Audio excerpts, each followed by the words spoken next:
Yeah, one thing I wanted to mention about the clutch that I forgot to mention before was fitting an angle bearing in the cover plate, because the pull rod, when you open the clutch, all the weight of the spring, the tension of the spring, pulls on that bearing. And when these were new, these were fitted with a standard ball bearing, or ball bearing races, and but ball bearing races aren't designed to be pulled on sideways like that, and so that bearing can fail. And now I know just how much pressure it is on there to release the clutch. I'm not surprised they failed. So what you do is, like I've done here, you fit an angle bearing that is designed to take that lateral force, that sideways pull on it. But one thing about this bearing is that the way it's designed, because it's an angular bearing, it comes in half. So if I try and drive my bearing out now, I'm going to put that on and drive out the inner race.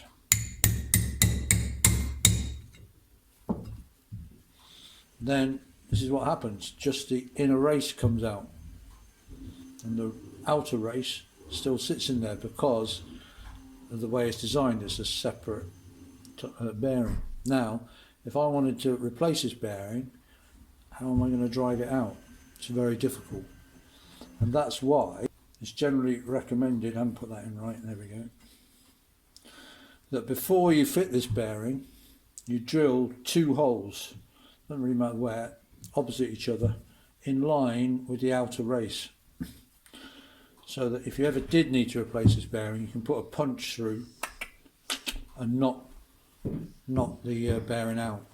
Okay, which I haven't done on mine, so if I ever did need to replace mine, it would be very difficult, but I'm not intending to replace mine, so I'm hoping that all goes well, all stays well with it. Okay, but if you haven't got this angular bearing fitted, then that's the first thing you need to do when you're working on the clutch. Right, I've got the clutch back from the engineers, and they said that it was very out of true. In fact, that it was so out of true that they actually took it off the lathe and put it on a different lathe just to check, because they couldn't believe it was so bad. So they've then skimmed the face on the clutch basket. They've taken down the fingers as well, just to true them with the bottom of the clutch basket, and then I've had the pressure plate skimmed as well. They thought that was okay, that the spring runs on, so they didn't touch that. And I also gave them the cover plate, but they thought that was true, so they didn't touch that. All well and good. Oh, now what I decided to do in the end was I decided not to have the fingers cut down to 624, as I mentioned in a previous video, because that means taking quite a bit off the fingers. And the trouble is, I can't quite get my head around how it's going to work, and once I've taken that metal off, I can't put it back on. I can always take it off again at some time in the future, but I can't put it back on. So for now, I'm not cutting them down.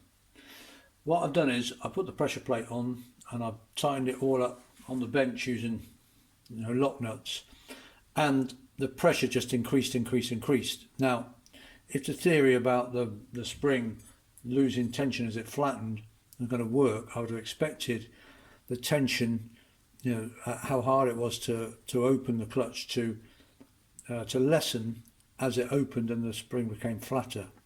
But if anything, it became tighter, harder to open. So I've decided, so all I've done is I've cut these down to level those and not cut down 624. Okay, but obviously they are cut down,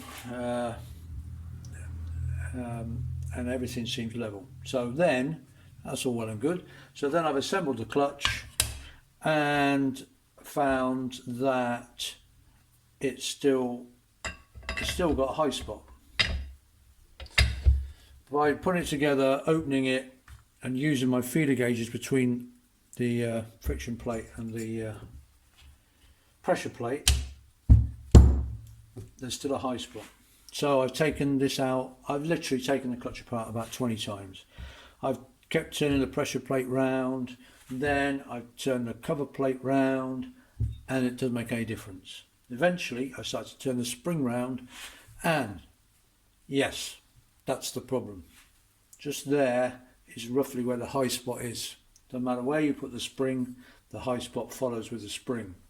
And I've tried lots of different positions, but it doesn't make any difference.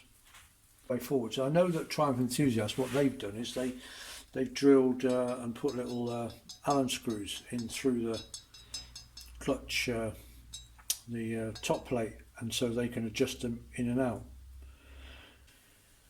I've also been using a torque wrench, and now it's all machined and everything. The pressure, the torque required to lift, open the clutch is virtually identical to what it was before, which in my case is about 62 inch-pounds. That's what I put on the nut, and before it lets go.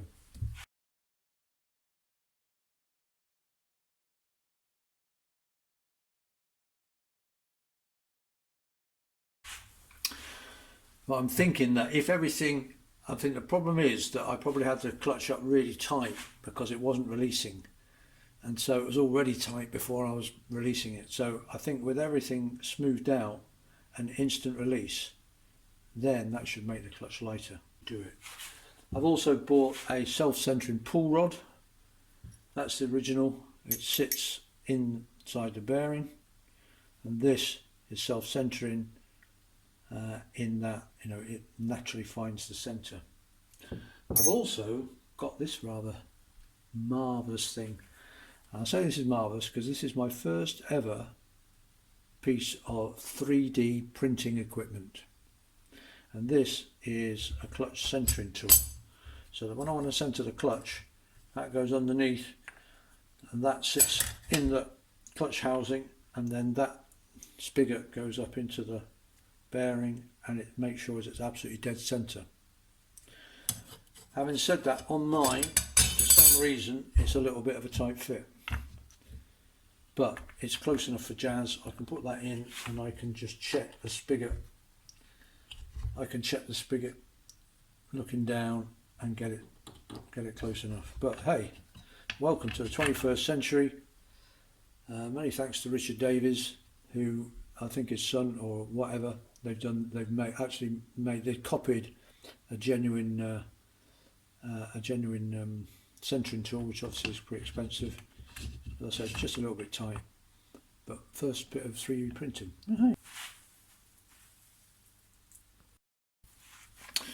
One other thing I've done, I just put the merest hint of grease on the engagement sort of dogs on the pressure plate, just on the edges where they run in the clutch basket. They were the merest hint of grease, a heavy grease. They were running dry before, they were totally dry. And so I've just put a little touch of grease, and I think that will certainly help. It certainly can't make it any worse for it to disengage. Oh, the clutch bearing, centre bearing, I didn't re-grease. I've taken the centre out and the inner race, and it's all greased up fine. I think that's probably better grease in there than I've got. I don't want the grease suddenly getting thin when it gets hot and spreading out, and suddenly centrifugal force going all over the clutch plate. So I haven't re-greased that. Right, well, I think I've finally sorted the clutch. I hope so. Basically, after I had everything machined down and everything was flat and true, I put it back together. But there was still a high spot that I couldn't get rid of, and I kept turning things around, but it made no difference. So eventually I realised it was indeed the spring, the bevel spring, that wasn't quite flat, and the engineers hadn't been able to flatten it for me. So I realised that just by loosening the cover, just by half a turn, just loosened some of the bolts, that I got rid of the high spot. And so I thought, well, I could probably get away with that, and that's what I did originally. And then I realised that by loosening the cover, I was actually help making the shaft would be running eccentrically, because obviously one side would be tightened fully down and one side would be slightly up, only by a couple of thousandths, but not a great idea. And also, of course, you don't really want you want these fully torqued down, because they take a huge amount of stress. You know, they take the whole power of the engine. So so I decided to cut down the bevel spring, and that's what I did. I found the high spot and just ground down a little bit off the top of the bevel spring, and that's worked like a charm. And now I've got it so I can, it's within about 1 to 2 thou, so that when it opens, that opens evenly all the way around. Because even with the machine shop doing it and everything being totally true, it was still not running. You know, still had a high spot, and one side wasn't releasing when the other one was.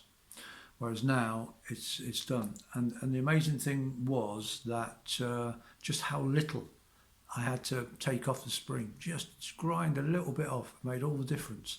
I think it's like magnified the way it transfers through to the pressure plate. I'm not sure, but just grinding a very little bit off the top edge of the spring, just where the high spot was, and it works like a charm now. So I'm really optimistic now that that'll work really well. Anyway, I think we're done. Okay, now if I had a lathe. I'm sure I'd be able to do that a lot better, but I haven't got a lathe, so I've been trying to work with what I have got. And I think it's going to work okay. Fingers crossed, you know, it seems to be working really well now. So, but of course, if you had a lathe and a lot of time, that would probably be the best way. And then you could, you know, take measurements and take little bits off here and there.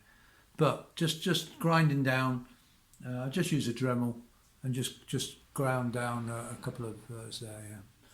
Ground down, just only took a little bit, and that was it. Okay, clutch sorted, hopefully.